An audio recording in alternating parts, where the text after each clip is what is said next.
Pa da, možda su same sebi stvorile taj pritisak da sa 4 želimo na 8, nismo išli napad po napad. Šta da radim, možda smo malo izgore u želju u nekim momentima, pravile neke greške.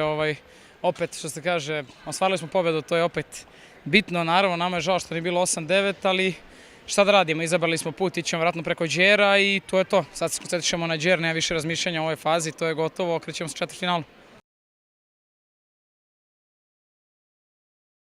Ne, ali zaista igraju dobro, nije to okej. Naša partija u nekim utakmicama nije zadaljujući nivo, ali Dinamo je zaista dobra ekipa i pre svega imaju jednu odličnu bekovsku trojku koja ove sezone zaista dominira u Ligi šampiona, tako da ovo nije neko iznenađenje i ne treba shvatiti ništa tragično, idemo dalje.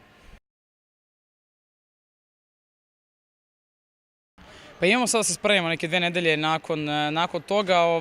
Ovde bi trebalo da odigramo, jer prva utakmica je svakako od nas i pokušat ćemo tu da pobedimo, da ostvarimo pobedu sa nekom zalihom golova, ali opet ne bi trebalo da se opterećujemo, jedna utakmica ne odlučuju dve.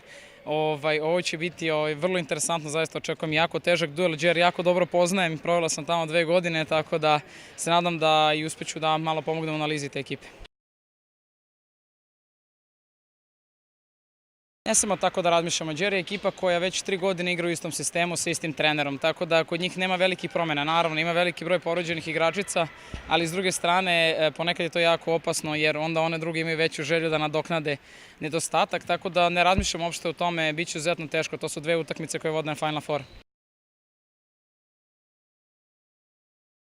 Ne znam, ne razmišljam stvarno na taj način, nisam negativna, smatram da pokazali smo jako dobru igru prvih 17-18 minuta igre prvo polovremena, to je neki recept koji bi trebalo da se držimo u sledećim utakmicama, to je ta brza igra koja bi trebala da nas krasi i malo kasnije smo posustale, ali opet treba gledati pozitivno i želimo da prođemo na Final Four.